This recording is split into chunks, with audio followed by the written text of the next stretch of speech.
Okay दोस्तों, बेहद बेहद उत्साहित खुशी के साथ आप सभी के बीच में आते वक्त मुझे इस वक्त में बहुत खुशी है और परमेश्वर आज मुझसे और आपसे अद्भुत तरीके से इन 3 अध्याय 29, 30 और 31 से बात करने पर है। दोस्तों, सबसे पहली चीज, आप लोग कैसे हैं? आशा करता हूं आप लोग खैरियत से हैं, सलामत हैं और मेरे यीशु मसीह ने आप सभी को भला चंगा रखा है।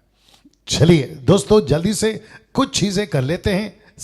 माफ करें, 8 बज चुके हैं। आप सभी के बीच में आज का जो अध्याय बहुत बहुत सारा मसाला, बहुत कुछ सीखने लायक उसके अंदर है, आप सभी के बीच में रखूंगा। तो सबसे पहले मसीह मंथन बैठक वर्ल्ड ग्रुप, जो पेज इस वक्त में आप देख रहे हैं, वहां से इस वक्त में मैं लाइव हूं। साथ ही साथ मेरा पर्सनल पेज जो कि डैनियल राज के नाम से है, उस पर भी आपको मैं दिख रहा हूं जी। साथ ही साथ मसीह मंथन एक ग्रुप चलाता है जो कि इस ऐप पर वो चलता है और ऐप का नाम है टेलीग्राम ऐप। आपको इसको डाउनलोड करना है, मसीह मंथन के साथ जुड़ना है और साथ ही साथ इन नंबरों पर आपको कॉल करना है। ये 3 नंबर और ये 3 नंबर। दोस्तों याद रहे, आप जब कॉल करते हैं सुबह 10 से रात 9 बजे तक ही आपको कॉल करना है। यदि ये फोन नहीं उठाते, आप एक मैसेज ड्रॉप करें और ये आपको कॉल बैक करेंगे जी। दोस्तों, नाउ आप सभी को पता होगा कल एक नई चीज ऐड करी, उसको आपके बीच में बताने जा रहा हूं। वह क्या है जी? ये रहा आपके स्क्रीन के ऊपर जी। मसीह मंथन के साथ आप क्यों जुड़ना है? क्योंकि हम इन सब शिक्षाओं के खिलाफ हैं। मैं रिपीट करता हूं, मसीह मंथन के साथ आप क्यों जुड़ना है, या दूसरे शब्दों में आपको क्यों जुड़ना चाहिए? किसके साथ? मसीह मंथन के साथ, यानी कि एमएमबी वर्ल्ड ग्रुप। आपको पास्टर डैनियल राज और साथ ही साथ आप सभी को जो मैसेजेस आते हैं वो, या कॉल्स आते हैं, या हमारी जो टीम है उनकी तरफ से, या मसीह मंथन के मेंबर की तरफ से आपको जब कहा जाता है कि मसीह मंथन ग्रुप ज्वाइन करो, आप क्यों करना है, आपको क्यों जुड़ना है?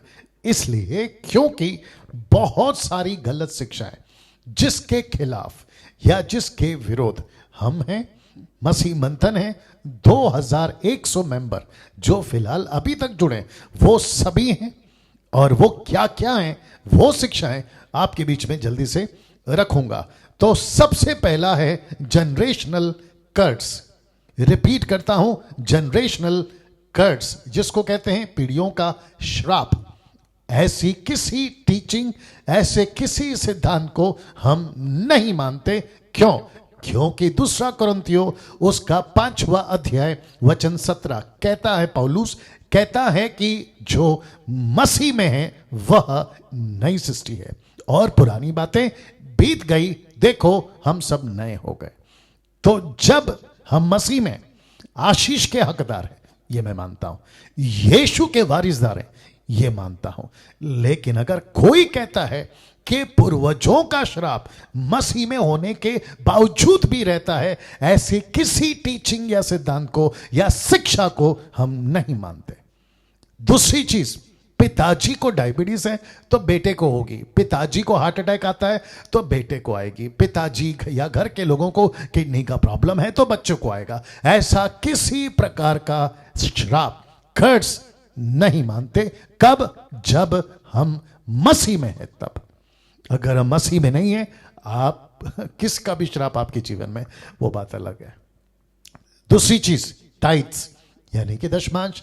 ऐसे किसी जोर जबरदस्ती पर जो कि सिखाते हैं अगर देते हो आशीष है, नहीं देते हो तो श्राप है, ऐसे किसी दशमांश की जोर जबरदस्ती पर हम विश्वास नहीं करते। आप 10 क्यों देते? 20 दीजिए। 20 क्यों देते? 30 दीजिए, 50 दीजिए, 100 दीजिए ना। आपने एक आंकड़ा क्यों फिक्स किया है जो कि यहूदियों के लिए था? आप और हम अन्य जाति हैं, हम यहूदी नहीं हैं, हम इस्राएली नहीं हैं, हम सब के लिए 2 कुरिन्थियों 9:7 है जो कि कहता है हर्ष से देने वालों से परमेश्वर प्रेम करता है। जी, दूसरी बात 10 कमांडमेंट्स, 10 आज्ञाएं, कहते हैं फॉलो करो, इसको मानो। हम क्यों माने 10 आज्ञाओं को, जबकि मेरे और आपके पास में पूरी बाइबल है। हमारे पास में संपूर्ण बाइबल है, हम पूरी बाइबल को मानेंगे। 10 को क्यों? ये तो वैसा हो गया क्योंकि मैं कैथलिक से आता हूं, कैथलिक में पहले जाता था। आप लोग समझदार हैं, और जिसके चलते वहां सिखाया जाता है फॉलो द 10 कमांडमेंट्स, और ऐसे चीजों के पीछे हम जाते थे। और यहूदियों में अभी भी ये चलता है 10 आज्ञाओं को जो मूसा के हम नहीं मानेंगे, और ऐसे किसी शिक्षाओं के ऊपर हम नहीं चलते हैं। दूसरी बात, माफ करें, चौथी बात, सबात यानी कि सबत, सैटरडे, शनिवार, और साथ ही साथ कहते हैं विश्राम दिन। फिर कहूंगा हम यहूदी नहीं हैं, हम इजरायली नहीं हैं, हम अन्य जाति हैं, यीशु के फॉलोवर्स हैं। पौलुस की जो शिक्षा है उसको लेकर चलते हैं, और पौलुस की शिक्षा में एक भी जगह पे गलत 3:10 कहता है श्रापित है वह जो व्यवस्था के कामों पे भरोसा रखता है। तो हम उसके अधीन क्यों हो जाए? हम इसको भी नहीं मानते। साथ ही साथ टंग्स, अन्य भाषा, जो कि बहुत जोरों से चलता है, और इसको लेकर बहुत सारी गलत शिक्षाएं, बहुत सारी। जी, पास्टर डैनियल राज और मसीह मंथन परमेश्वर के वचन के अनुसार जितने भी दान हैं, जिसका जिक्र 1 कुरिन्थियों 12:8 से में, और साथ ही साथ जितने भी परमेश्वर के कार्य हैं उस पर विश्वास करता है, लेकिन ऐसे किसी दान पर विश्वास नहीं करता जो बाइबल के बाहर है। और इसको कहते हैं जिब्रिश, टंग्स, अन्य भाषा। कहते हैं नोन और अननोन। ऐसी भाषा है जो नोन है और ऐसी भाषा है जो अननोन है। एक भाषा जो स्वर्गीय है और दूसरी भाषा जो पृथ्वी की है। ऐसा एक स्क्रिप्चर निकाल के बता दे, कोई भी फेसबुक और यूट्यूब पे प्रचार करना बंद कर दूंगा। ऐसी चैलेंज आपको देता हूं, अगर किसी को इसके ऊपर कहना है तो ऐसा कोई दान जिसको ये लोग सिखाते हैं 200 साल से चल रहा है, अमेरिका के लॉस एंजलिस से स्टार्ट हुआ था, जिसका नाम है अजूजा रिवाइवल। ये वहां से स्टार्ट हुआ था, विलियम सीमोर उसने स्टार्ट किया था। तो हम ऐसी शिक्षाओं के खिलाफ हैं जो बाइबल के अंदर नहीं है। उसके बाद ये वाला भी एक इंटरेस्टिंग है, women's can't be a pastor, महिला पास्टर नहीं बन सकती। ऐसे ही और ऐसे भी सिद्धांत चलते हैं, ऐसी सिद्धांतों के खिलाफ मैं खुद हूं, मसीह मंथन भी है। तो मसीह, माफ करें, महिलाओं को हम इजाजत देते हैं वो सब कुछ करें जो यीशु उनको वचन में कहता है। सब कुछ कर सकती हैं, पास्टर बन सकती हैं, सेविकाई कर सकती हैं, मैयत करा सकती हैं, बपतिस्मा दे सकती हैं, प्रभु बोझ दे सकती हैं, डिसाइपलिंग कर सकती हैं, और यीशु की कलीसिया को चला सकती हैं। मैं वापस कहता हूं, जो 1 तीमुथियुस 2 में और 1 कुरिन्थियों 14:34 में, वो कॉन्टेक्स्ट और कॉन्सेप्ट टोटल अलग है, उसको गड़बड़ मत करिएगा। और ये रहा और भी इंटरेस्टिंग, जो कि बहुत सारे गाने और बहुत सारी टीचिंग और बहुत सारे स्टेटमेंट ऐसे होते हैं जिसको कहते हैं वेलकमिंग होली स्पिरिट, पवित्र आत्मा का स्वागत। आप क्यों करते हो पवित्र आत्मा का स्वागत, जबकि पवित्र आत्मा का मंदिर आप खुद है, आपके अंदर पवित्र आत्मा रहता है। और यीशु ने कहा, मैं जा रहा हूं, मेरे बाद एक आएगा, और लिखा है वो सर्वदा तुम्हारे साथ रहेगा। यूहन्ना 16:12, 13, 14, और फिर 14:12 भी आप पढ़ेंगे, आपको पता चल जाएगा। तो ऐसी बातें हैं ना। उसके बाद में ये रहा और भी दूसरे सिद्धांत जिसको मसीह मंथन नहीं मानता, और उसको कहते हैं स्लेइंग इन द स्पिरिट, मतलब आत्मा में नीचे गिरना, ताली बजाना, लोटपोट होना। ऐसी सभी बातों को मसीह मंथन या मैं नहीं मानता। क्यों? क्योंकि बाइबल में नहीं है, और जो चीज बाइबल में नहीं है हम उसको नहीं मानेंगे। और साथ ही साथ ये भी laughing in the spirit, spelling ठीक है, लाफिंग इन द स्पिरिट। फिर उसके बाद में प्रेइंग फॉर बिलीवर्स, और फिर उसके बाद में selling things by his name, चीजों को बेचना, ठीक है, सेलिंग। जी, चीजों को बेचना यीशु के नाम से, वो चाहे पानी का बोतल, तेल का बोतल, रुमाल, नमक, घड़ी, फोटो, ना जाने क्या क्या, ऐसे किसी चीज को चर्च में अगर चलता है और वो चलाते हैं, उसके खिलाफ मसीह मंथन है। जी, साथ ही साथ ये non biblical super natural experiences, इसमें भी गड़बड़ है।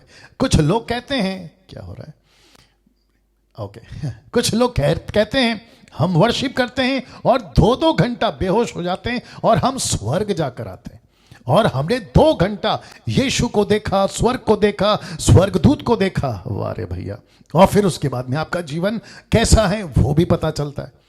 वाह, ऐसे किसी सुपर नेचुरल एक्सपीरियंसेस को नहीं मानना है। कुछ लोग कहते हैं मैंने दर्शन देखा। दर्शन, सपना, भविष्यवाणी, प्रकाशन, प्रकटीकरण, एंजल्स का विजिटेशन, परमेश्वर का दिखाई देना, इन सब के पीछे एक ही मकसद है, कलीसिया की उन्नति, उसका राज्य का बढ़ना, किसी आत्मा का बचना। अगर ये होता है मुझे कोई दिक्कत नहीं है। अगर ये नहीं हो रहा है, आप कहते हो मैंने एंजॉय किया, मैं ऊपर जाकर आया, मैं, कम ऑन ऐसे किसी सुपरनैचुरल एक्सपीरियंसेस को जो नॉन बिब्लिकल है स्वीकार नहीं करेंगे। साथ ही साथ motivational preaching, blessing preachings, miracles preaching, कहते हैं परमेश्वर आपके साथ है, मोटिवेशनल, परमेश्वर आपको गाड़ी बंगला दे रहा है, ब्लेसिंग प्रीचिंग, परमेश्वर आपके साथ में चमत्कार कर रहा है यहां तक कि मुर्दे जिंदा हो जाए। मुझे ये तीनों से परहेज नहीं है। लेकिन साथ ही साथ अगला पहलू है, क्यों? क्योंकि अगर आप मिशन में, आपको मोटिवेशन की जरूरत है, आपको ब्लेसिंग की जरूरत है, आपको चमत्कार की जरूरत है। अगर आप मिशन में, अगर आप मिशन में नहीं है तो फिर ये 3 चीज आपको क्यों चाहिए? आप उसकी योजना में नहीं है तो फिर आपको क्यों चाहिए? मैंने कल कहा था ना, मत्ती 13:15 में या 15:13 में, मैंने कहा था कि जो पौधा परमेश्वर ने नहीं लगाया उसको उखाड़ देगा अगर आप उसके लिस्ट में। और दूसरी चीज, आपको मोटिवेशन, ब्लेसिंग, मिरेकल क्यों चाहिए? जबकि मत्ती 6:33 कहता है कि उसके राज्य की खोज करो, ऐसे मिल जाएगा सब चीजें, ठीक है ना। उसके बाद ये रहा लास्ट में, कॉलिंग पापा, किसी को पापा बुलाना, किसी को ये मेरा आत्मिक पिता है, माय स्पिरिचुअल फादर, डैडी, पप्पा, और ना जाने क्या क्या। ऐसे किसी कॉन्सेप्ट को मसीह मंथन नहीं मानता, या मैं इसके सख्त खिलाफ हूं। यीशु एक ही हमारा पापा है, परमेश्वर एक ही हमारा पापा है, पिता है, फादर है, बस उसी को मानो, उसी को बुलाओ। कैथलिक वाले 50% मनुष्य को फादर बोलते हैं। अब आप सोच के देखिए बाइबल के कितना खिलाफ है। और साथ ही साथ ये सभी चीजें हम सबको समझना बहुत जरूरी है कि ऐसे किसी सिद्धांत को, ये सब ऐसे किसी, इसकी स्क्रीनशॉट ले लो जी, इसकी भी स्क्रीनशॉट ले लो, ऐसे किसी सिद्धांत को हम नहीं मानते ना। अब आगे बढ़ना चाहूंगा क्योंकि वक्त का भी ध्यान रखना है। जितने भी पास्टर्स हैं आप सभी का मैं वेलकम करता हूं एमएमबी वर्ल्ड ग्रुप से जुड़ने के लिए। अगर आप जुड़ना चाहते हैं, आप सभी का स्वागत है, बशर्ते आप किसी प्रकार के कल्ट ग्रुप के नहीं होने चाहिए, जैसे कि माता यरूशलेम, ओनली जीसस, जहोवा विटनेस, इल्यूमिनाटीज, सर्वशक्तिमान, कोरिया ग्रुप, बिजली चमकना, ऐसे किसी ग्रुप को हम स्वीकार नहीं करेंगे। साथ ही साथ विशेष करके जितनी महिलाएं जो सेवा करना चाहती हैं उनका हम स्वागत करते हैं। अब इसको देखिए, जिन भाई बहनों के पास कलीसिया नहीं है उन सभी का मसीह मंथन स्वागत करता है जी। साथ ही साथ हमारी जो कलीसियाएं चलती है मसीह मंथन पेज पे, टोटल 11 भाषा में, 11 लैंग्वेजेस। वो क्या क्या है? पंजाबी, तेलुगु, उड़िया, मराठी, बंगाली, गुजराती, तमिल, इंग्लिश, कन्नड़ा, नेपाली, और ये रहा हिंदी और इंग्लिश ट्रांसलेशन के साथ, जो कि ठीक रात को 8 से 9 बजे तक मैं आता हूं जी दोस्तों। फिर उसके बाद में महिलाओं के लिए एक अच्छी खबर कि हर शनिवार सुबह 10 से शाम 7 बजे तक मसीह मंथन उनको प्रचार का मौका देता है, मौका देगा और देता रहेगा। आपको सिर्फ इस बहन को कांटेक्ट करना है। अगर आप प्रचारिका हैं, दासी हैं, प्रचारिका प्रचार करना चाहती हैं, शादीशुदा हैं, विधवा हैं, कुंवारी हैं, लेकिन आपको बोझ है, आपका स्वागत है। इनको कॉल करिए, या आपको आगे मार्गदर्शन करेंगे। साथ ही साथ ये रहा मेरा नंबर, अगर किसी को मुझसे बात करनी है, मित्र हो, शत्रु हो, आपका स्वागत है दोपहर को 2 से शाम 6 बजे तक।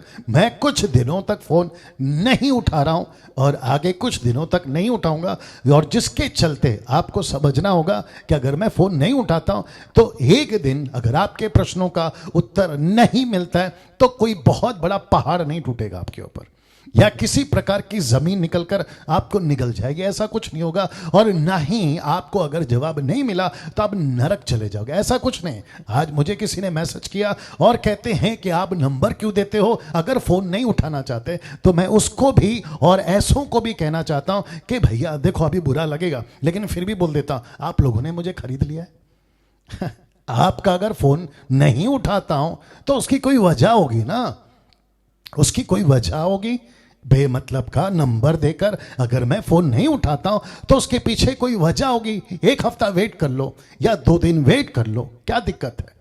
बात तो ऐसे करते हैं, मैसेज ऐसे भेजते हैं जैसे कि मेरे को खरीद लिया। हद होती है यार।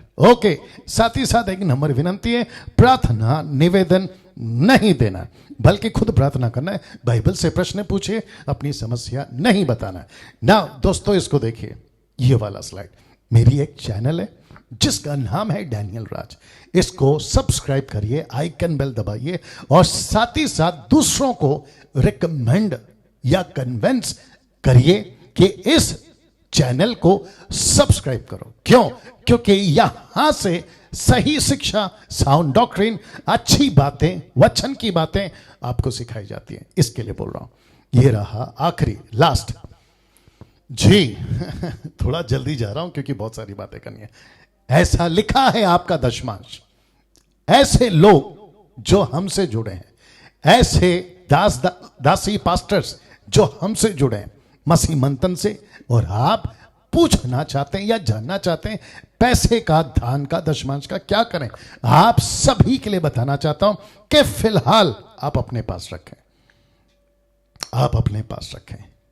फिर लिखा, या किसी गरीब की या को मदद करें, किसी सच्चे सेवक को दें, या कोई जरूरतमंद मसीह परिवार को।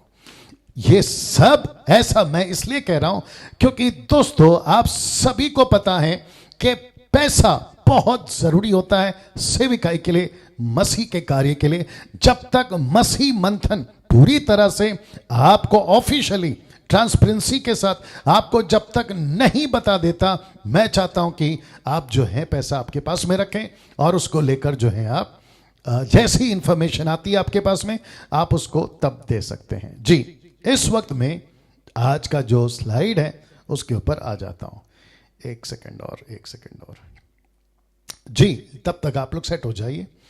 ये आ गया जी ना जी। वाह, 700 750 के आसपास लोग जुड़ चुके हैं। आपका टीवी सेट है, आपका मोबाइल सेट है, आपके घर के फैमिली बच्चे सब सेट हैं, आपका बाइबल, नोटबुक, पेन सब कुछ ठीक है। अनवांटेड कॉल मत उठाइए और बिल्कुल फोकस करिए, ठीक है ना। आज बहुत सारा मसाला फिर आपको मिलने जा रहा है, आत्मिक खाना। तो जिस चीज पर या अध्याय पर आज अध्ययन होगा वह अध्याय है 29, 30, 31 पर आज चर्चा होगी जी ना। मुझे अब यहां से स्टार्ट करना होगा क्योंकि बहुत कुछ बोलना है, वक्त को भी ध्यान में रखना है। इन तीनों अध्याय में बहुत कुछ है, ऊपर देख लीजिए, लिखा है कि इन तीनों अध्यायों में बहुत कुछ है। जैसा कि इन तीनों अध्याय में झूठ है, धोखा है, चालाकियां हैं और परमेश्वर की सहायता है। जी दोस्तों, वापस आते हैं जी, वापस आते हैं। झूठ है, धोखा है, चालाकियां हैं और परमेश्वर की सहायता है। ये सब कुछ आपको ये 3 अध्याय में, और भी बहुत कुछ जो मैं इतने से मैं नहीं बोल सकता। तो मैं फिर पूछूंगा, क्या हम सब तैयार हैं? अगर तैयार हैं, मैं यहां से आगे बढ़ना चाहूंगा। तो सबसे पहले 29वां अध्याय, 29th चैप्टर, जो कि टाइटल है वचन 1 से लेकर उसका, यानी कि शुरुआत में जो लिखते हैं वहां है याकूब का राहेल से मिलना। जी, रिपीट करता हूं, याकूब का राहेल से मिलना। वचन 1, मैं फिर पूछ रहा हूं, तैयार हैं? मैं आगे बढ़ूंगा जी जी। वापस आता हूं। ओके, लिखा है फिर याकूब ने अपना मार्ग लिया और पूर्वियों की देश में आया। जी, पूर्वियों, ठीक है। वापस आते हैं कि फिर याकूब ने अपना मार्ग लिया और पूर्वियों के देश में आया। वचन 2, और लिखा है उसने दृष्टि करके क्या देखा कि मैदान में एक कुआं है, उसके पास भेड़ बकरियों के 3 झुंड भी बैठे हैं, क्योंकि जो पत्थर उस कुएं के मुंह पर धरा रहता था जिसमें झुंड को जल पिलाया जाता था वह भारी था। वचन 3, और जब सब झुंड वहां इकट्ठे हो जाते तब चरवाहे उस पत्थर को कुएं के मुंह पर से लुढ़का कर भेड़ बकरियों को पानी पिलाते थे और फिर पत्थर को कुएं के मुंह पर ज्यों का त्यों रख देते थे। अब दोस्तों, इसको पढ़ते वक्त कुछ चीजें आपको भी याद आती होगी। ये वही घटना है एग्जैक्टली जो एलियाजर और इसहाक के लिए जब वो पत्नी ढूंढने आया था, रेबेका, एग्जैक्टली यही हुआ था। जी, अब मुझे नहीं पता कि झुंड 3 क्यों है, लिखा 3 झुंड।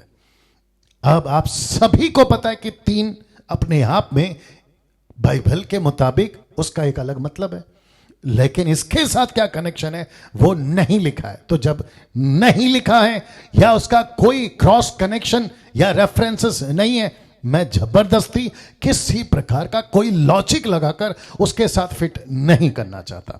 लिखा है 3 झुंड है तो 3 झुंड है, पानी के ऊपर पत्थर है तो पत्थर है। बट एक चीज यहां पर अच्छी है कि जब सब इकट्ठे होते थे तब पत्थर हटा आ जाता था। वो बात अलग है कि याकूब ने क्या किया, मैं आगे बताऊंगा। जी, अब बात करते हैं वचन 4 के अंत। याकूब ने चरवाहों से पूछा, हे मेरे भाइयों, तुम कहां के हो? क्योंकि उसको जानना था और जानना था कि हारान के लोग कौन है। तो उसने पूछा, हे मेरे भाइयों, तुम कहां के हो? उन्होंने कहा, हम हारान के हैं। एक ऐसा देश, एक ऐसी फैमिली या ऐसे लोग जिसकी तलाश में याकूब अपने माता पिता इसहाक और याकूब के घर से निकला था। और जैसे ही उसको पता चला, वचन 5, तब उसने उनसे पूछा, क्या तुम नाहोर के पोते लबान को जानते हो? आप सभी जानते हैं कि लबान कौन है, मैं आता हूं उसके ऊपर। वापस आते हैं कि तब उसने पूछा, क्या तुम नाहोर के पोते लबान को जानते हो? उन्होंने कहा, हाँ, हम उसे जानते हैं। और जैसे ही उसने कहा हम जानते हैं, वचन 6, फिर उसने उससे पूछा, क्या वह कुशल से है? वाह। और उन्होंने कहा, हाँ, कुशल से है। और वह देख, उसकी बेटी राहेल भेड़ बकरियों को लिए हुए चली आती है। अब जरा ध्यान से सुनना। सबसे पहली चीज याकूब ने क्यों पूछा क्या वो ठीक है? क्योंकि आप सभी को पता है कि उन दिनों में ऐसा होता था कि युद्ध बहुत होते थे, लड़ाई बहुत होती थी, और बहुत सारे देश और बहुत सारे गांव और बहुत सारे कस्बे लूट में चले जाते थे। आप सभी इस बात से वाकिफ हैं, लूट में चले जाते थे। जैसे लूत, अब्राहम का भतीजा, लूट में चला गया, लूट anyway, जी, तो इसने पूछा सब ठीक है? तो उन्होंने कहा यस ठीक है। तो जैसे ही उसने सुना होगा कि सब ठीक है तो उसके जान में जान आई होगी और उसको यह भी पता चल गया होगा कि उसी के घर से मुझे मेरी पत्नी मिलेगी। तब कुछ ऐसा होता है जो उसने एक्सपेक्ट नहीं किया था। किसने? याकूब ने। तो वहां के लोगों ने कहा उसकी बेटी राहेल भेड़ बकरियों को लिए हुई चली आती है। वाह। अब एक बात को बताता हूं आपको बताता हूं क्या है। पहले 7 को पढ़ लेते हैं। लिखा है उसने कहा देखो अभी तो दिन बहुत है, पशुओं के इकट्ठे होने का समय नहीं। किसने कहा? याकूब ने कहा। किसको कहा? वहां के लोगों को कहा। इसीलिए भेड़ बकरियों को जल पिलाकर फिर से जाकर चराओ। क्यों? क्योंकि वो चरवा थे। और साथ ही साथ जब आप पढ़ते हैं ना कि राहेल भी वहां पहुंची, किसके साथ? लिखा है भेड़ बकरियों के साथ। तो इसका मतलब क्या है कि राहेल भी एक चरवा है। क्या बात है। अब आप लोग बोलेंगे डैनियल भाई आप इसके ऊपर इतना जोर इन्फेसाइज क्यों कर रहे हैं। आपको बता दूं कि न्यू टेस्टमेंट में पास्टर को चरवा कहते हैं, तो ये महिला भी एक चरवा है और न्यू टेस्टमेंट के हिसाब से ये पास्टर हुई। तो महामूर्ख वाले कहते हैं कि लेडीज पास्टर नहीं बन सकती। आप न्यू टेस्टमेंट का छोड़िए, आपको ओल्ड टेस्टमेंट में एक पास्टर मिल रही है जिसका नाम है राहेल। क्या बात करते हो यार जी, कैसा लग रहा है जल्दी जल्दी टाइप करके बताएं। और आपका हार्ट और आपका थंब वाला सिंबल टिक टिक टिक टिक चलता रहना चाहिए। जी जी, वापस आता हूं। राहेल एक भेड़ बकरियों की हटाओ यार, शेपर्ड थी। अब ये पास्टर नहीं है, ये पास्टर है न्यू टेस्टमेंट के मुताबिक। तो बाकी लोग क्यों ऐसा बात करते हैं पता नहीं। ये तो मैंने पढ़वा दिया। वचन 8 लिखा है, उन्होंने कहा हम अभी ऐसा नहीं कर सकते, जब सब झुंड इकट्ठे होते हैं तब पत्थर कुएं के मुंह से लुढ़काया जाता है और तब हम भेड़ बकरियों को पानी पिलाते हैं। वचन 9, इनकी ये बातचीत हो ही रही थी कि राहेल जो पशु चराया करती थी अपने पिता की भेड़ बकरियों को लिए हुए आ गई। वाह ये आ गई। वचन 10, अपने मामा लाबान की बेटी राहेल को उसकी भेड़ बकरियों को भी देखकर याकूब ने निकट जाकर कुएं के मुंह पर से पत्थर को लुढ़काकर अपने मामा लाबान की भेड़ बकरियों को पानी पिलाया। और वचन 11 कहता है कि तब, ये जो शब्द है ना बहुत ध्यान से सुनना, कि तब याकूब ने राहेल को चूमा और ऊंचे सुर से रो बैठा। मतलब देखो कल्चर था, वहां का कल्चर था, चूमने का मतलब बहुत अलग होता है, ठीक है ना। मैं इसके ऊपर ज्यादा नहीं जाऊंगा, लेकिन ऐसा लिखा है कि उसको चूमा और उसके लिए रोया। अब क्यों रोया मैं आपको ये भी बताता हूं, बाद में भी रोएगा ये भी बताऊंगा। वचन 12 लिखा है कि याकूब ने राहेल को बता दिया कि मैं तेरा फुफेरा भाई हूं, अर्थात रबेका का पुत्र हूं। तब उसने दौड़कर अपने पिता से कह दिया। रबेका को पता, माफ करें, राहेल को जैसे ही पता चला कि ये तो अपना फैमिली मेंबर है, वो वहीं सब कुछ छोड़कर भागी और अपने पिताजी को बताया। और अपने भांजे याकूब का समाचार पाते ही लाबान उससे भेंट करने को दौड़ा। ये भी अच्छी बात है। अभी देखिए सब कुछ अभी तक ठीक चल रहा है, आगे बताता हूं झूठ, चालाकी, चालबाजी, धोखेबाजी सब शुरू होगी ना। लिखा है उसको गले लगाकर चूमा। ये देखो मैंने कहा ना कल्चर है वहां का। लिखा है गले लगाकर चूमा, फिर अपने घर ले आया। याकूब ने लाबान से अपना सब वृत्तांत वर्णन किया। मतलब मेरे साथ क्या हुआ, पिताजी के साथ क्या हुआ, मम्मी रबेका के साथ क्या हुआ, मेरे भाई ने मेरे साथ क्या किया, एक एक स्टोरी सब कुछ कट टू कट डिटेल में उसको बता दिया। और जब सब कुछ सुन लिया, वचन 14 लिखा है, तब लाबान ने याकूब से कहा, तू तो सचमुच मेरी हड्डी और मांस है, तू तो मेरी हड्डी और मांस है। वाह। और लिखा है याकूब 1 महीने भर उसके साथ रहा, 1 महीना भर उसके साथ रहा, विदाउट किसी प्रकार का कोई काम नहीं, किसी प्रकार का कोई मेहनत नहीं। और मैं समझता हूं कि वाकई में इसको जरूरत भी होगी, क्योंकि बहुत लंबी यात्रा करके ये यहां पहुंचा था, कम से कम 400 किलोमीटर। आपको पता होगा ना, मैंने बताया था ना इलियासर कितनी दूर पहुंचा। हाँ 400 किलोमीटर। वचन 15 लिखा है, तब लाबान ने याकूब से कहा, काफी दिनों के बाद, महीने के बाद, उसने उससे कहा, भाई बंधु होने के कारण तुझसे मुफ्त सेवा कराना मेरे लिए उचित नहीं है। मतलब मैं चाहता हूं कि तू सेवा करे। अच्छी खासी प्रॉपर्टी थी, खेत था, अनाज था, भेड़ थे, बकरी थे, सब कुछ था। तो उसने कहा कि देख भाई, मैं तुझसे नौकरी तो चाहता हूं, तू कुछ काम करे, लेकिन मुफ्त में नहीं करूंगा। इसलिए कहा, मैं तुझे सेवा के बदले क्या दूं। मतलब तू क्या चाहता है कि मैं करूं। अभी ध्यान से सुनना। एक तरफ याकूब राहेल से प्यार करता है, शादी करना चाहता है, दूसरी तरफ ये लाबान मामा उसको अपनी बेटी से शादी कराना चाहता है। ये अंदर की बात है, लेकिन बोल कोई नहीं रहा है। तब जाकर इसने बात को छेड़ी। वचन 16 लाबान की 2 बेटियां थी। आया ना एंट्री। अब जरा ध्यान से सुनना। लिखा है कि लाबान की 2 बेटियां थी, जिनमें से बड़ी का नाम लिया और छोटी का राहेल था। जी, रिपीट करता हूं, बड़ी का नाम लिया और छोटी का राहेल था। तो राहेल छोटी और जो है लिया वो बड़ी। अब जरा सुनिए वचन 17। लिखा है लिया के तो धुंधली आंखें थी, पर राहेल रूपवती और सुंदरी थी। सुंदर थी। इसको याद रखना कि लिया राहेल के अपोजिट है और राहेल लिया के अपोजिट है। ये 2 नाम कुछ वक्त तक चलता रहेगा, कुछ वक्त तक क्या, अंत तक चलता रहेगा। बहुत गजब की स्टोरी यहां से स्टार्ट होती है और अब आपको पता चलेगा कि कैसी झूठ, धोखेबाजी, चालाकी, सब कुछ यहां चल रही है। और बीच में परमेश्वर, एक तरफ याकूब, दूसरी तरफ मामा लाबान, तीसरी तरफ ये 2 बहनें और चौथा परमेश्वर। सब गेम खेल इनके आसपास में घूमेगा अगले 2 अध्याय तक। वाह। अब आते हैं याकूब का राहेल के लिए 7 वर्ष की सेवा। वचन 18। वचन कहता है इसलिए याकूब ने जो राहेल से प्रीति रखता था, मैंने आपको बता दिया ना जी, वो उसको प्यार करता था। लिखा मैं तेरी छोटी बेटी राहेल के लिए 7 वर्ष तेरी सेवा करूंगा। 7 क्यों दोस्तों? 7 क्यों?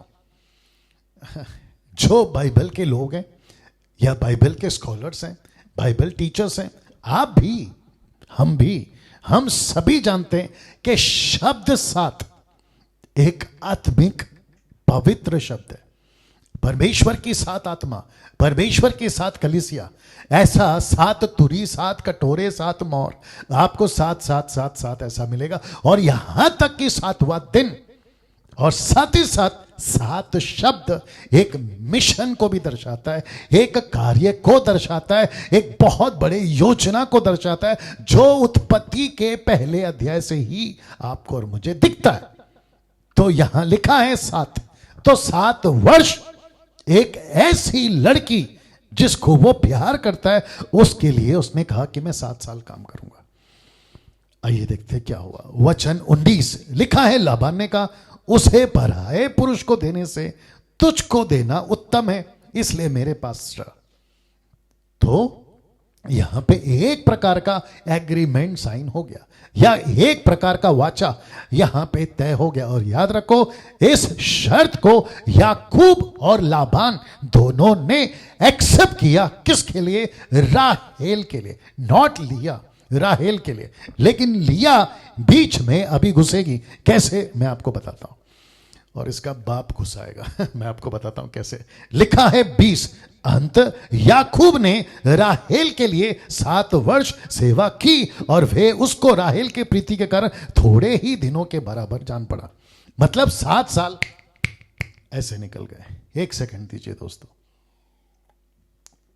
जी, इसके 7 साल ऐसे ही निकल गए, ऐसे ही निकल गए। वाह। 7 साल ऐसे ही निकल गए। क्यों?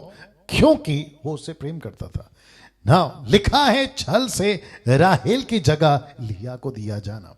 आइए इसके ऊपर बात करते हैं। वचन 21 लिखा है कि तब याकूब ने लाबान से कहा, मेरी पत्नी मुझे दे और मैं उसके पास जाऊंगा, क्योंकि मेरा समय पूरा हो गया। जिसका बहुत बहुत बेसब्री से एक व्यक्ति, जिसका नाम है याकूब, साथ ही साथ उसको यह भी पता था, बाप रे, और एक कनेक्शन देना पड़ेगा। याकूब को सिर्फ राहेल नहीं चाहिए था, उसको राहेल इसलिए चाहिए था क्योंकि आपको याद होगा कि जब घर से निकला था, एक दर्शन के साथ निकला था कि मैं तुझे फिर यहीं लाऊंगा, जो कि रात को उसको दर्शन मिला था बेतेल। और साथ ही साथ उसको यह भी पता था कि मुझसे उत्तर, दक्षिण, पूरब, पश्चिम, ये चारों दिशाओं में मेरी संतानें होंगी। और परमेश्वर जो दर्शन याकूब, माफ करें, अब्राहम, इसहाक को दिया था, मेरे द्वारा पूरा करेगा। ये भी उसको पता था, तो वो वेस्ट नहीं करना चाहता था। बोला जल्दी से काम खत्म हो जाए, आगे बढ़ता हूं, क्योंकि मैं यहां पहुंचा हूं पत्नी के लिए। क्योंकि इसहाक ने कहा था कि किसी मूर्ति पूजक लड़की से शादी नहीं करना, तू जाकर अपने कुटुंब में से अपनी पत्नी लेकर आना। और उसी मिशन के साथ ये निकला था। इसलिए मैंने कहा 7 साल, 7 शब्द पवित्र और एक मिशन से जुड़ा है। जी, आप कनेक्ट कर लिए होंगे। वचन 22 लिखा है अंत। अब मास्टर प्लानिंग, एक झूठ, एक धोखा, एक चालाकी यहां से शुरू होती है। लिखा है अंत लाबान ने उस स्थान के सब मनुष्यों को बुलाकर इकट्ठा किया और एक भोज दिया। मतलब पार्टी, सेलिब्रेशन, जश्न, सब कुछ हो रहा। ऑब्वियस होना भी चाहिए। वचन 23 सांझ के समय वह अपनी बेटी वह अपनी बेटी लिया को याकूब के पास ले गया और वह उसके पास गया। बाप रे, वापस आते हैं, शब्द लिखा है लिया, नॉट राहेल। 7 साल किसके लिए काम किया था? राहेल के लिए। अब इसके साथ में धोखा हो रहा है। इसको मिल क्या रही है? लिया। अब बात करते हैं आगे। लिखा है छल से राहेल की जगह लिया को दिया जाना। ओके जी। वचन 24 लाबान ने अपनी बेटी लिया को उसकी दासी होने के लिए अपनी दासी जिल्पा दी। मतलब आप सभी को पता होगा कि उन दिनों में अगर कोई रानी या अगर कोई बेटी है तो उसके साथ में एक दासी, नौकरानी होती है, जो कि झिल्पा अच्छा नाम है, उसको दिया। अब आगे देखिए, वचन 25 तबाही लेकर आ रहा है। वचन 25 होश उड़ा रहा है। किसके? याकूब के। मैं आपको बताता हूं क्यों। लिखा है सुबह, भोर का मतलब है सुबह को मालूम हुआ कि यह तो लिया है, एक ऐसी लड़की जो राहेल की जैसी नहीं है, बदसूरत है। बदसूरत का मतलब है ठीक नहीं है, सुंदर नहीं है, लेकिन जिसके लिए मेहनत किया था 7 साल, वो थी राहेल, जो कि खूबसूरत है। लेकिन उसके बाप ने इसके साथ में चालाकी किया, धोखा दिया, झूठ बोला। और इसको जब सुबह पता चला, अब आप सोचिए इसकी हालत क्या हुई होगी ना। मैं कुछ चीजें कनेक्ट करूंगा, लेकिन फिलहाल आगे बढ़ते हैं। इसीलिए उसने लाबान से कहा, यह तूने मुझसे क्या किया? ये जो शब्द है ना, मुझसे क्या किया, वो कहना चाह रहा है मुझे धोखा क्यों दिया, मुझसे झूठ क्यों कहा, ये चालाकी क्यों। वचन आगे पढ़ते हैं। मैंने तेरे साथ रहकर जो तेरी सेवा की, तो क्या राहेल के लिए नहीं की? क्लैरिफिकेशन, सब कुछ दे रहा है। फिर उसके बाद में फिर तूने मुझसे क्यों ऐसा छल, धोखा, झूठ ऐसा किया, क्यों किया? Question mark. वचन 26 लाबान ने कहा, हमारे यहां ऐसी रीति नहीं कि बड़ी बेटी से पहले दूसरी का विवाह कर दें। तो लाबान जी, आपको यह बात पहले बोलनी चाहिए थी। आपको यह बात पहले बोलनी चाहिए थी कि पहले बड़ी बेटी की शादी होगी, बाद में छोटी की होगी। आप एक काम करो, पहले लिया से शादी करो, फिर बाद में राहेल से करो। 2 शादी का, 3 शादी का चक्कर आपको बता चुका हूं। उस वक्त में लॉ नहीं था, पौलुस बाबा नहीं थे, मूसा बाबा नहीं थे, तो 2-2, 3-3 शादियां चलती थी। तो उसके चलते इसने ऐसा बोलना चाहिए था, लेकिन इसने ऐसा नहीं बोला। इसके पीछे वजह क्या है? इसके पीछे वजह क्या है दोस्तों? ऐसा क्या हो रहा है? अगर यह सच में झूठ है, चालाकी है, धोखेबाजी है, मैं तो कल बता चुका हूं, लेकिन अब अगर इसको दूसरा मोड़ दें, तब जाकर एक वचन आपके बीच में रखना चाहता हूं, जो आपको मदद करेगी। इनके साथ जो हुआ तो हुआ, और यह तो घट कर खत्म भी हो गया। 4-6 हजार साल की बात, 5,000 साल पुरानी बात, यह सब कुछ हो चुका है, अब कुछ नहीं कर सकते। लेकिन इससे सीख जरूर सीख सकते हैं। आइए देखते हैं पौलुस बाबा क्या कहते हैं।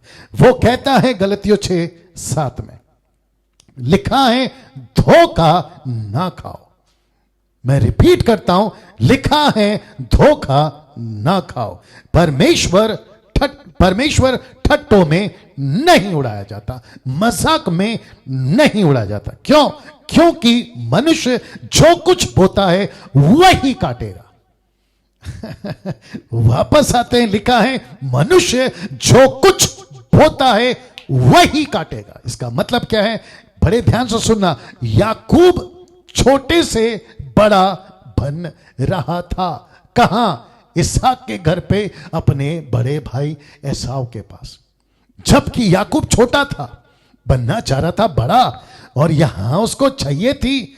और जब याकूब ने छोटी से शादी करना चाहा, इसको यहां छोटी चाहिए थी, इसको मिली बड़ी वाली। कनेक्शन देखिए दोस्तों।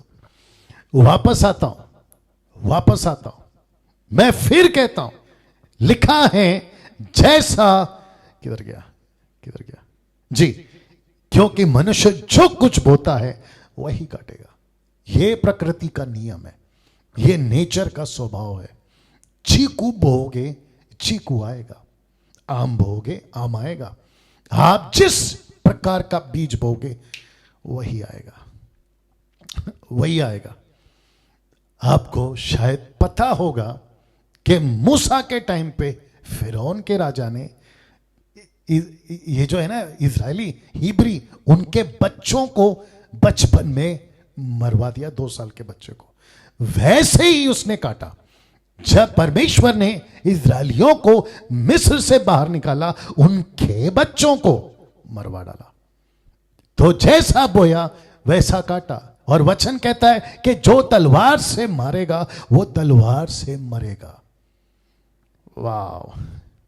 मैं यहां रुकता हूं, कुछ बातें आप लोगों से करता हूं, इसको यहां पे रखते हुए, ये वचन को यहां पे रखते हुए, आप दूसरों के लिए आज आप कैसे बो रहे हैं? परमेश्वर कहता है जैसा बोएगा वैसा काटेगा। आप दूसरों के लिए अगर नफरत, दूसरों के लिए, कौन सा वचन है? मत्ती 7:12 निकाल के रखना। जो दूसरों के लिए जैसा बोएगा वो वैसा काटेगा। नफरत बो रहे हैं, नफरत काटोगे। प्यार बो रहे हो, प्यार काटोगे। आप दूसरों के लिए गड्ढा खोदोगे, आपके लिए भी गड्ढा आएगा। इक्लेसियास्टिक चैप्टर 10 वर्स 8। जो दूसरों के लिए गड्ढा खोदेगा वो खुद उसमें गिरेगा। वचन भी कहता है, मत्ती 7:12 निकाल के रखना। वाह दोस्तों, कैसा लग रहा है? जल्दी जल्दी टाइप करते रहें, बताते रहें, अपनी प्रतिक्रिया देते रहें, क्योंकि बात परमेश्वर के वचन की है और उसकी महिमा की है। देना जरा जी। हाँ, इसको कहते हैं गोल्डन स्क्रिप्चर। मत्ती 7:12, मैथ्यू चैप्टर 7 वर्स 12 लिखा है, इस कारण जो कुछ तुम चाहते हो कि मनुष्य तुम्हारे साथ करे, तुम भी उनके साथ वैसा ही करो। अगर आप चाहते हैं कि मनुष्य आपसे प्रेम करे, आप उससे प्रेम करो। अगर आप चाहते हैं वो मुझे पहले हेलो बोले, तो तुम उसको पहले हेलो बोलो। दूसरे शब्दों में, आप जैसा करोगे वैसा काटोगे। दोस्तों, कैसा लग रहा है? वाह! सोच के देखिए, हम मसीह लोग हैं। इस वाक्य से, इस घटना से, याकूब छोटा था, बड़ा बनना चाह रहा था। उसने छोटी से शादी करना चाहा, बड़ी वाली मिल गई। और इसको कहते हैं जैसी करनी, आप लोग बोल दीजिए, वैसी भरनी। जैसी करनी वैसी भरनी। याकूब का राहेल के लिए फिर 7 साल काम करना। मैं आ रहा हूं इसके ऊपर। अभी मेरा एक प्रश्न है दोस्तों, जब ये सब कुछ हो रहा था, आपको पता है 7 साल कितने होते हैं? अच्छे खासे होते हैं 7 साल, अच्छे खासे होते हैं 7 साल। लेकिन इस व्यक्ति ने ये 7 साल जो वक्त बिताए, और जब उसको पता चला कि उस लड़की से शादी नहीं हुई जिसके लिए मैंने योजना बनाई थी, लेकिन यहां पे याकूब की एक बात अच्छी लगी कि इसने गिव अप नहीं किया। यह अच्छा लगा इसका, इसने गिव अप नहीं किया, यह थक नहीं गया। धोखा मिला, चालाकी हुई, झूठ बोला गया, इसके साथ में चालबाजी की गई, लेकिन उसके बावजूद इसने हिम्मत नहीं हारी। इसने कहा कि जिस दर्शन को मैंने देखा, जिस लक्ष्य को मैंने देखा, जिस योजना के तहत मैं यहां पर पहुंचा हूं, क्योंकि राहेल का आना बहुत जरूरी है याकूब के जीवन में, क्योंकि राहेल से ऐसे दो बच्चे पैदा होंगे, एक है यूसुफ और दूसरा है बिन्यामीन, बेंजामिन, माफ करें, या बेंजामिन इंग्लिश और बिन्यामीन हिंदी है। वाह, सी अब आप मुझे बताइए, ये व्यक्ति के साथ धोखा हुआ है। कभी कभी कुछ लोग क्या बोलते हैं मालूम है, मिनिस्ट्री बंद। बोला क्यों? मुझे कोई मदद नहीं करता, मैं परमेश्वर की सेवा में नहीं जाऊंगा। बोला क्यों? मुझे धोखा मिला है, मैं सेवा नहीं करूंगा। बोला क्यों? मुझे झूठ बोला गया, मेरे साथ चालाकी हुई, अब मैं गिव अप करता हूं, हाथ उठाता हूं, गिव अप करता हूं। परमेश्वर से सीखे, इस वचन से सीखे। याकूब ने गिव अप नहीं किया। एक ऐसी लड़की जिसके लिए 7 साल काम किया था, उसी लड़की के लिए फिर 7 साल काम करने को यह व्यक्ति तैयार हो गया। और लिखा है 27 में, इसका सप्ताह पूरा कर, लाबान कहता है इसका भी सप्ताह पूरा कर, फिर दूसरी भी तुझे सेवा के लिए मिलेगी, और जो तू मेरे साथ रहकर 7 वर्ष तक करेगा। वचन 28, याकूब ने ऐसा ही किया। उसने कहा ठीक है, उसने कहा ठीक है, 1 सेकंड दीजिए जी। उसने कहा ठीक है, उसने कहा ठीक है, मैं 7 साल और काम करूंगा, लेकिन परमेश्वर की योजना और जिस मकसद के लिए मैं यहां पर आया था, मैं उसको लेके जाऊंगा। वाह, आइए बात करते हैं। वचन 28, याकूब ने कहा, याकूब ने ऐसा ही किया और लिया के सप्ताह को पूरा किया।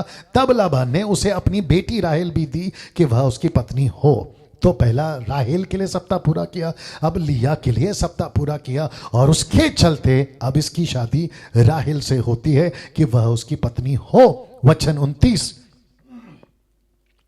29 लिखा है, लाबान ने अपनी बेटी राहेल की दासी होने के लिए अपनी दासी बिल्हा को दिया। पहला था झिल्पा, अब है बिल्हा। बाप रे, झिल्पा बिल्हा। अब टोटल, बहुत ध्यान से सुनना, अब इसके पास में टोटल 4 पत्नियां हैं। बाप रे, वापस आना होगा। इसके पास में 4 पत्नियां हैं। एक है, माफ करें, 2 है लीगल और 2 है अनलीगल। मतलब अनलीगल का मतलब है उसके लिए इसने मेहनत नहीं करी, उसने शादी नहीं करी, लेकिन कहते हैं ना कि बाय 1 गेट 1 फ्री। इसका ऐसा है कि बाय 2 गेट 2 फ्री। हद हो गई यार। ओके, पास्टर डैनियल, झिल्पा बिल्हा, क्या ये इंपॉर्टेंट है?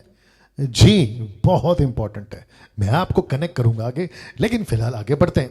लिखा है 30, वचन 30, तब याकूब राहेल के पास भी गया और उसके प्रीति लिया से अधिक उसी पर हुई, और उसने लाबान के साथ रहकर 7 वर्ष और उसकी सेवा की। तो ऐसे करते हुए अभी रिपोर्ट यहां है कि राहेल उसके साथ मिल चुकी है और लिया भी उसको मिल चुकी है, झिल्पा और बिल्हा भी उसको मिल चुकी है, लेकिन एक यहां पे दुश्मनी, मैं रिपीट करता हूं, यहां पे दुश्मनी स्टार्ट हो गई। किसके बीच में? राहेल और लिया के बीच में। क्योंकि याकूब एक को प्यार करता है और दूसरे को नहीं। ऑब्वियस है, ऑब्वियस है ना।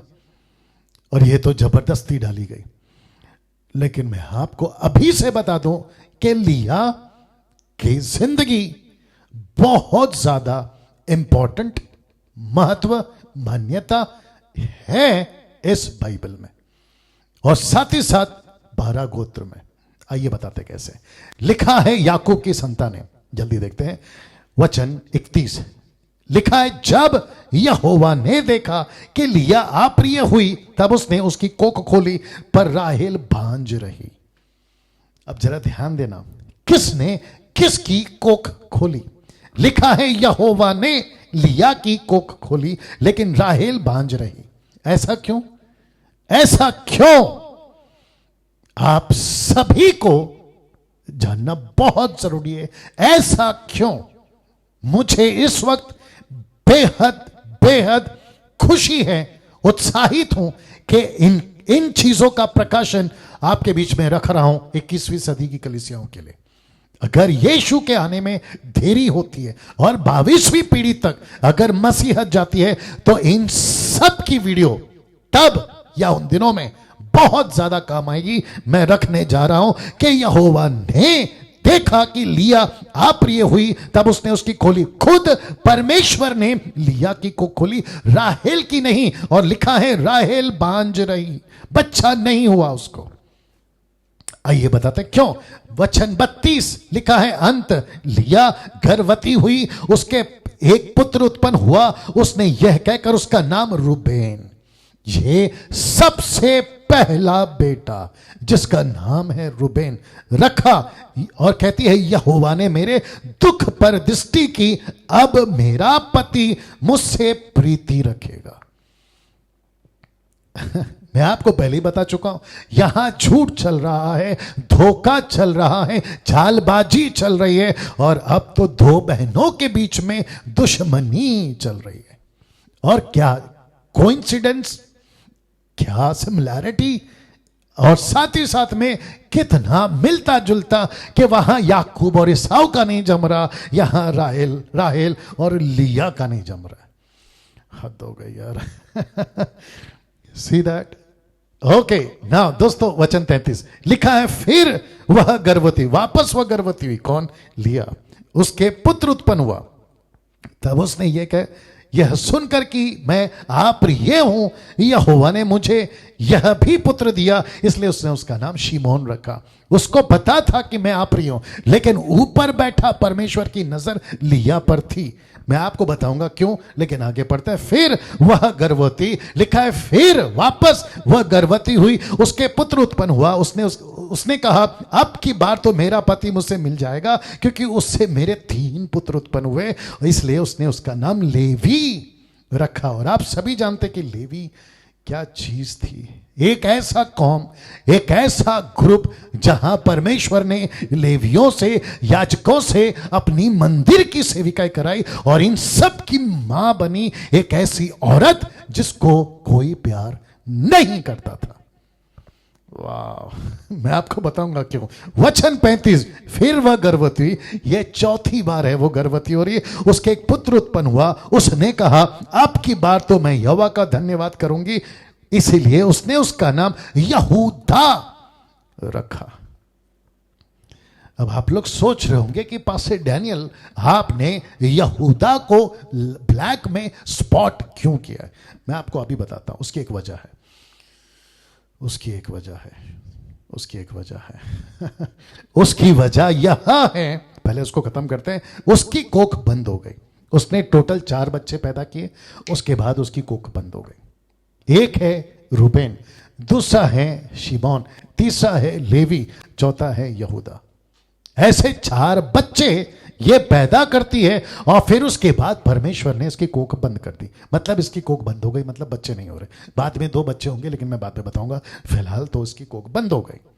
अब आप लोग सोच रहे होंगे पास्टर डैनियल ये यहूदा जैसा ही पैदा हुआ, इसकी कोख क्यों बंद हो गई, और ये यहूदा कौन है? जोर का झटका आपको धीरे से देने जा रहा हूं, बिल्कुल आप लोग तैयार रहिएगा, बिल्कुल आप लोग तैयार रहिएगा। और जितने लोग जुड़ रहे हैं फेसबुक, यूट्यूब से वॉच पार्टी शेयर आप लोग करते चले जाइएगा, और जितनी तादाद में आप लोग जुड़ सकते हैं इन शिक्षाओं के साथ में जुड़ते चले जाइएगा, क्योंकि परमेश्वर अद्भुत अद्भुत प्रकाशन इन वचनों के द्वारा, पुस्तक के द्वारा आप सबके बीच में देने जा रहा है। कम से कम 1000 लोग अभी देख रहे हैं, आप सभी का बहुत बहुत स्वागत। जी दोस्तों, लिखा है इसलिए उसने उसका नाम यहूदा रखा। यहूदा, जी ये यहूदा का लाइन क्या है? यीशु की वंशावली मत्ती 1:2 के अनुसार लिखा है इब्राहिम से इसहाक उत्पन्न हुआ, इसहाक से याकूब उत्पन्न हुआ, और याकूब से यहूदा उसके भाई उत्पन्न हुए। तो यहूदा का नाम क्यों? जबकि पहला बेटा कौन है? रूबेन। दूसरा बेटा कौन है? शिमोन। तीसरा बेटा कौन है? लेवी। चौथा बेटा याकूब है, माफ करें यहूदा है।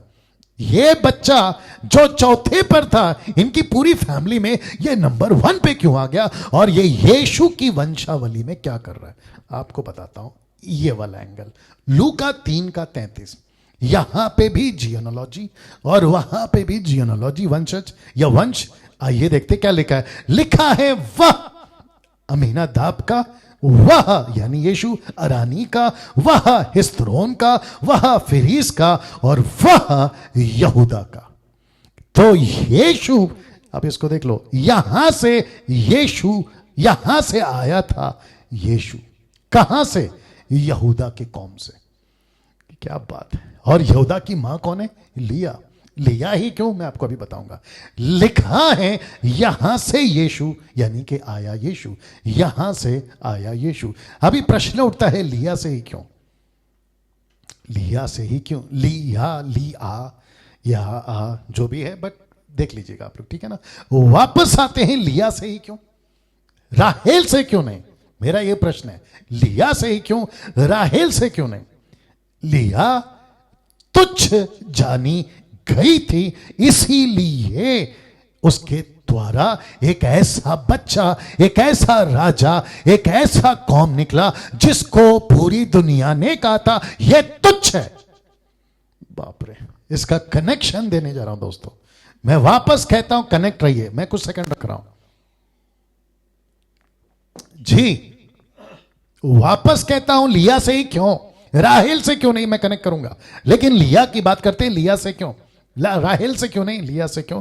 मैं इसको पहले बता देता हूं। क्योंकि लिया तुच्छ जानी गई थी। तुच्छ, लीस्ट, लीस्ट, लीस्ट, सबसे नीचे, तुच्छ। वाह। और यीशु जो इसकी क्या कहते हैं ना, लाइन में पैदा हुआ, यहूदा के लाइन में पैदा हुआ। जैसे ही यहूदा पैदा हुआ, इसकी कोकपन यीशु का लाइन वहां से शुरू होता है। पास्टर डैनियल यीशु को तुच्छ कैसे बोल सकते हैं? ये देखिए, यशायाह 53:3 लिखा है, वह तुच्छ जाना जाता।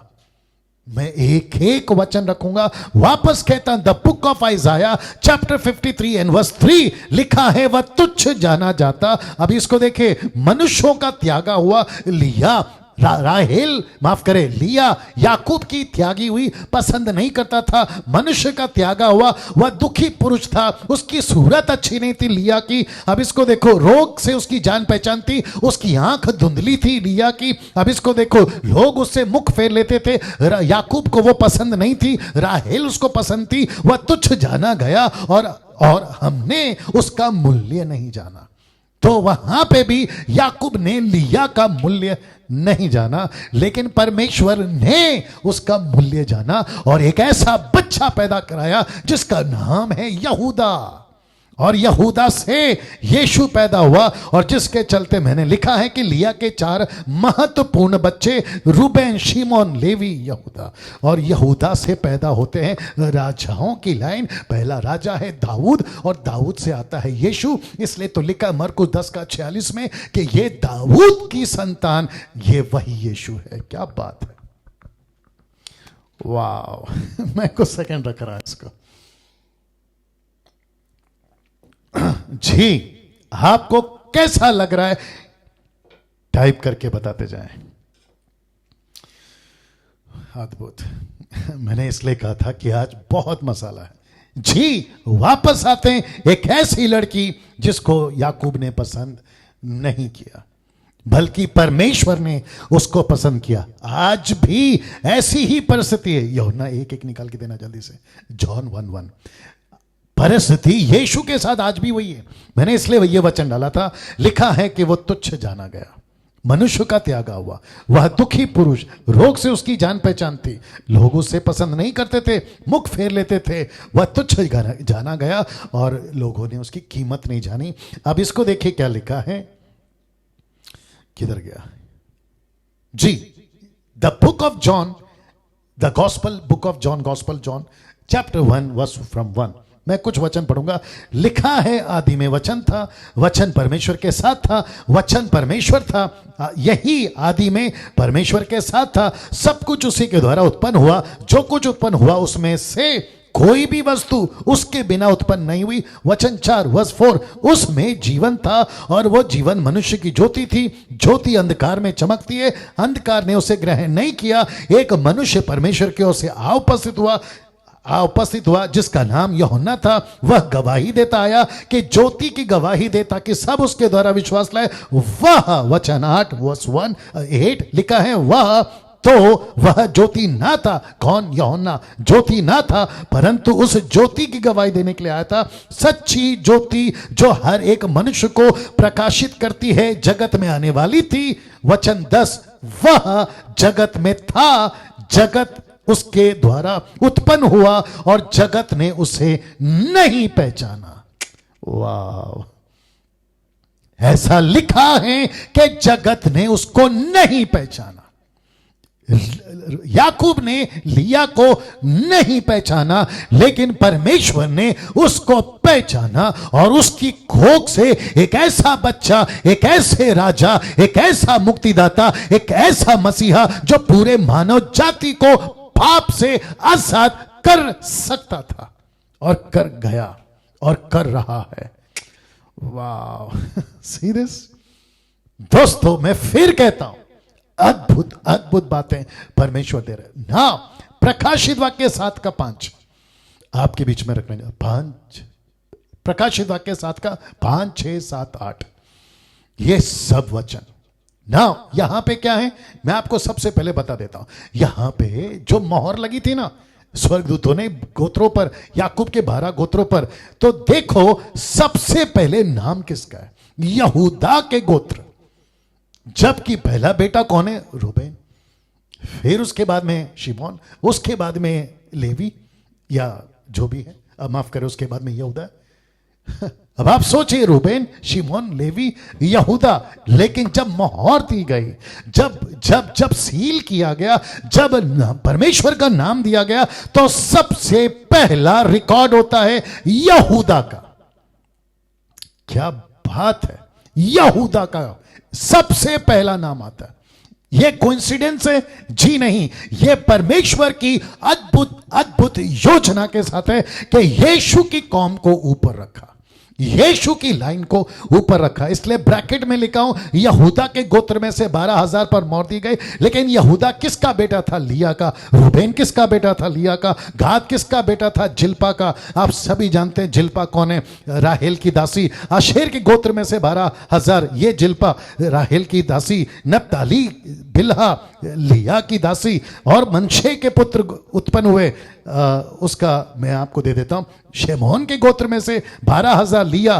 फिर उसके बाद में लेवी लिया। इसाकार की उसकी ये बेटा किसका? लिया। जबलून किसका? लिया। फिर उसके बाद में यूसुफ से ये पैदा होता है। यूसुफ से जो बच्चा हो गया वो राहेल उसकी माँ, और बिन्यामीन यानी कि बेंजामिन इसकी भी माँ राहेल। इसका मतलब है कम से कम 6 बच्चे, 50% बच्चे कौन पैदा कर रही है? लिया। वाह! 50% बच्चे पैदा कर रही है लिया। वाह!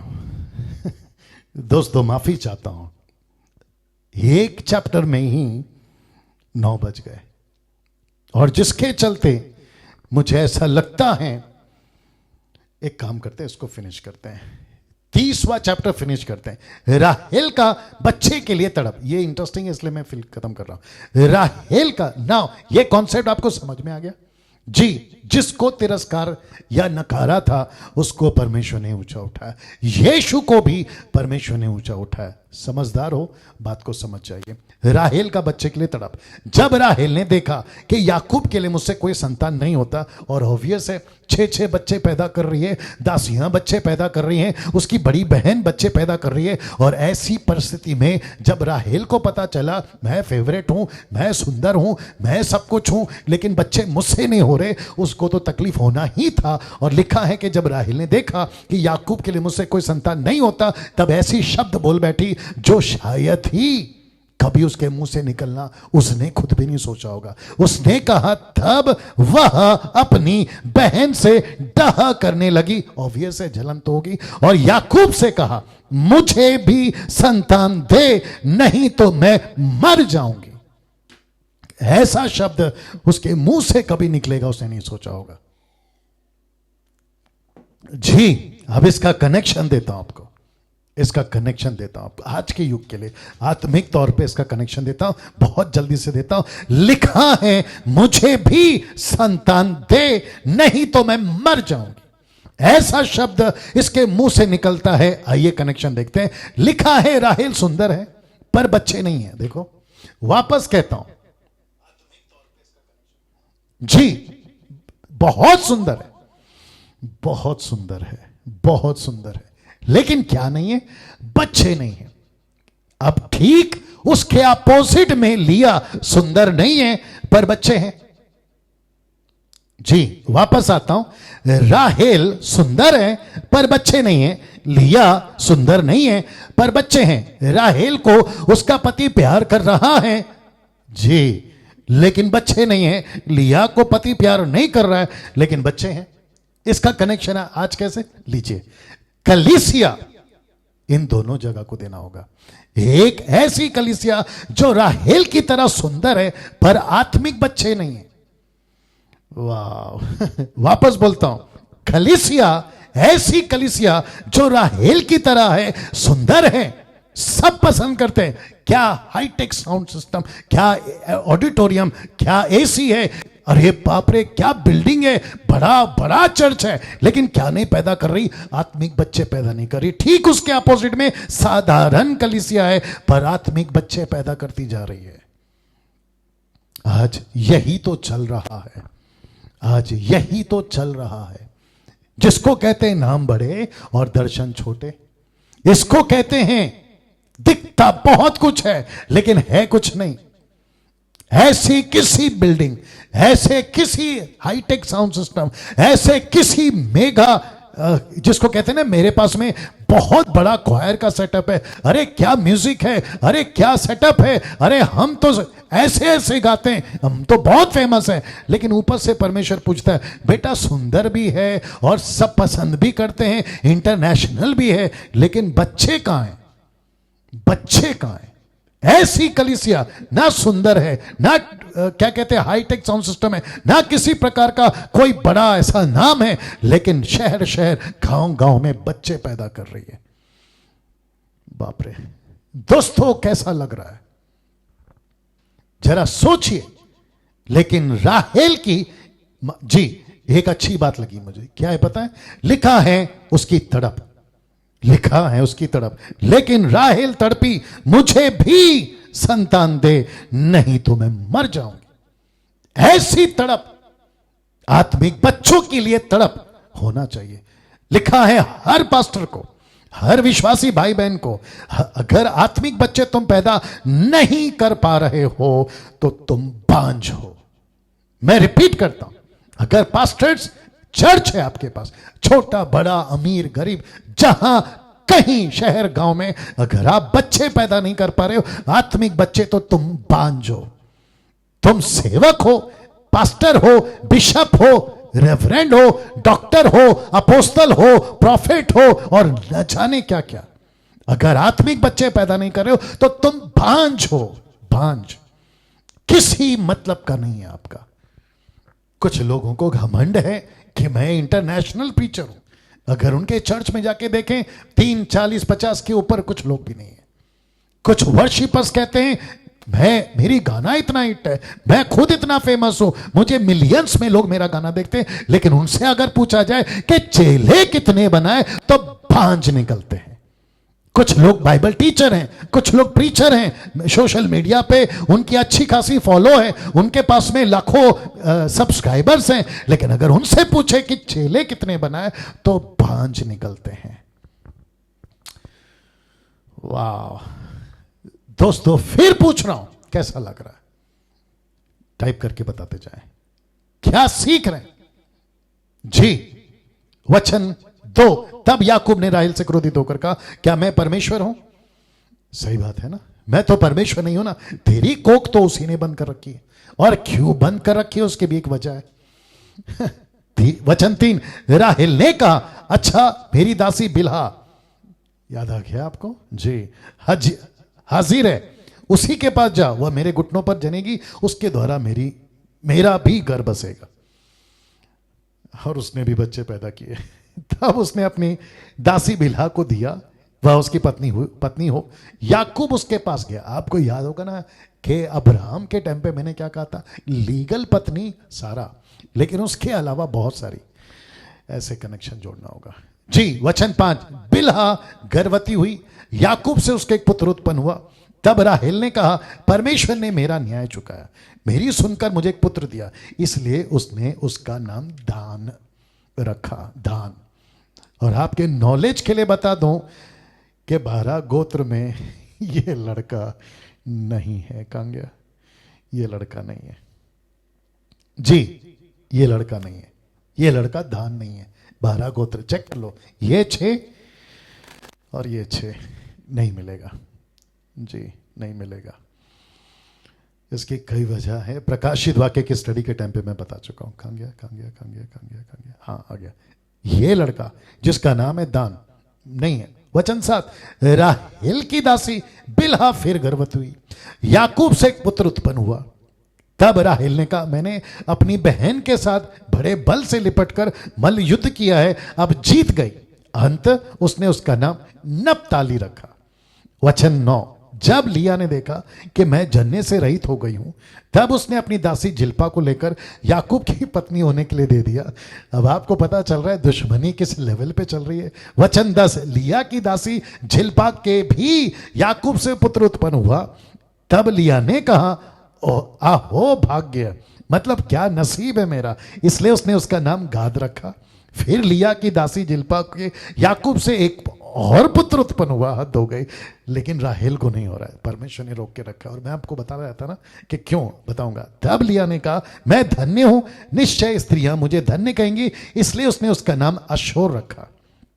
वचन 14, अब यहां पे जो पहला बेटा था ना लिया का, रूबेन, वो कुछ करता है। क्या करता है देखे कि गेहूं की कटनी के दिनों में रूबेन को मैदान में धूधा फल मिला, एक ऐसा फल जिससे बच्चे हो सकते, वो उसको मिला। वह उनको अपनी माता लिया के पास ले गया। तब राहेल ने लिया से कहा, अपने पुत्र को दूधा फलों में से कुछ मुझे दे। वचन 15, उसने कहा, तूने जो मेरे पति को ले लिया क्या छोटी बात है? मेरे पति को छीन लिया क्या छोटी बात है? अब क्या तू मेरे पुत्र के दूधा फल भी लेना चाहती है?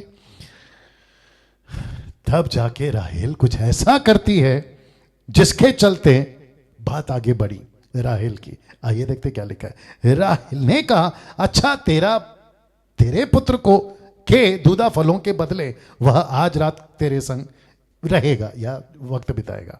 वचन 16 लिखा है, सांझ को जब याकूब मैदान से आ रहा था, तब लिया उसे भेंट करने को निकली और कहा, तुझे मेरे पास आना होगा, क्योंकि मैंने अपने पुत्र के दूधाफल देकर तुझे सचमुच मोल लिया।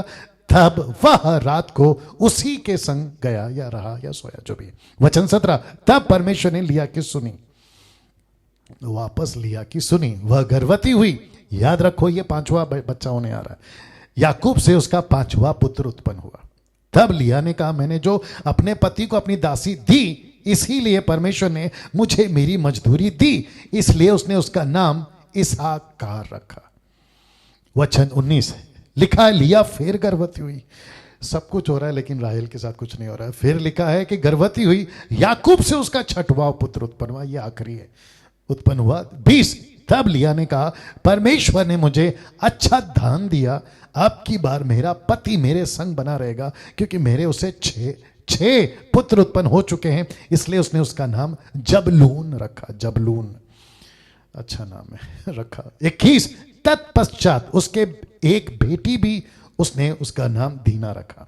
और इसके साथ में गलत होता है, फिर मैं आपको आगे बताऊंगा, लेकिन बेटी हुई इसका भी जिक्र किया गया है। वचन 22, वक्त को ध्यान में रखते आगे बढ़ रहा हूं। लिखा है, परमेश्वर ने राहेल की भी सुधि ली। अब आया राहेल का टाइम। वाह, क्या बात है जी।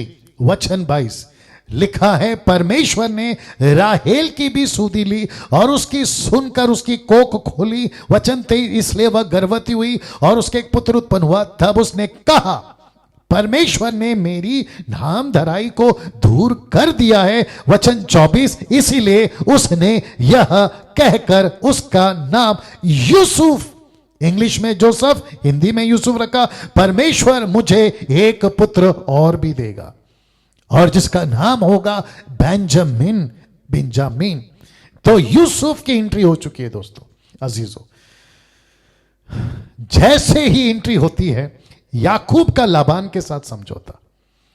25, जब राहेल से यूसुफ उत्पन्न हुआ तब याकूब ने लाबान से कहा, मुझे विदा कर कि मैं अपने देश और स्थान को जाऊं, मेरी स्त्रियां और मेरे बच्चे जिनके लिए मैंने तेरी सेवा की उन्हें मुझे दे कि मैं चला जाऊं, तो तू जानता है कि मैंने तेरी कैसी सेवा की है। 27, लाबान ने उससे कहा, यदि तेरी दृष्टि में मैंने अनुग्रह पाया है तो यहीं रह जा। लाबान कहता है मत जा, यहीं रह जा, लेकिन उसको पता चला कि नहीं ये नहीं रहेगा, ये तो जाएगा। इसलिए आगे कहता है, क्योंकि मैंने अनुभव से जान लिया कि यहोवा तेरे कारण से तुझे आशीष दी है। वचन 28, फिर उसने कहा, तू ठीक बात की है, तू ठीक बता कि मैं तुझको क्या दूं और मैं उसे दूंगा। मतलब 14 साल तूने काम किया है, तुझे क्या चाहिए बता।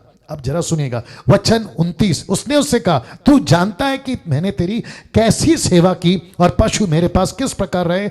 वचन 30, मेरे आने से पहले वे कितने थे और अब कितने हो गए। यहोवा ने मेरे आने पर तुझे आशीष दी है, पर मैं अपने घर का काम कब करने पाऊंगा। मतलब मुझे भी तो फैमिली, मुझे भी तो बच्चों को बड़ा करना है और मुझे आगे जाना है। वचन 31, उसने फिर कहा, मैं तुझे क्या दूं। याकूब ने कहा, तू मुझे कुछ ना दे, यदि मेरे लिए एक काम करे तो मैं फिर तेरी भेड़ बकरियों को चराऊंगा और उनकी रक्षा करूंगा, और आज तेरे सब भेड़ बकरियों के बीच होकर निकलूंगा और जो भेड़ें। और ऐसे करते हुए उसने ये वचन, उसके बाद में ये वचन 43 तक उसने कुछ शर्तें रखी कि कौन सी भेड़ बकरी मेरी और कौन सी भेड़ बकरी तेरी, और जिसके चलते आप कम से कम 42 पे देख सकते हैं कि ऐसा कुछ किया याकूब ने भेड़ बकरियों के साथ में कि जो कमजोर या निर्बल या वीक थी वो लाबान की, लेकिन जो बलवंत थी वो याकूब की हो गई। और ऐसे में परमेश्वर ने भी उसकी सहायता की। फिर वापस कहूंगा, बहुत मजेदार है ये टोटल 2 चैप्टर, लेकिन 31वां अध्याय वक्त नहीं है, काफी हो गया। मैं इसके ऊपर कल बात करूंगा दोस्तों, माफी चाहूंगा, कल बात करूंगा, क्योंकि याकूब का लाबान के पास से भागना रात को ही निकल जाता है। कैसे निकलता है, क्या होता है, क्या घटना होती है, और फिर मैं कल बताऊंगा कि परमेश्वर ने लिया को ही क्यों चुना, यीशु की लाइन राहेल को क्यों नहीं चुना। मैं इसका कनेक्शन आपको कल बताऊंगा। चलिए दोस्तों, अपना ख्याल रखें, मेरे चैनल को सब्सक्राइब करें, आइकन बेल दबाएं, मसीह मंथन के पेज को लाइक करें, और साथ ही साथ जितनी तादाद में शेयर कर सकते हैं और लाइक कर सकते हैं इन वीडियो को, आप दूसरों को जरूर कहें। प्रभु आपको आशीष दे। कल ठीक 8 बजे फिर मुलाकात होगी। जय मसीह।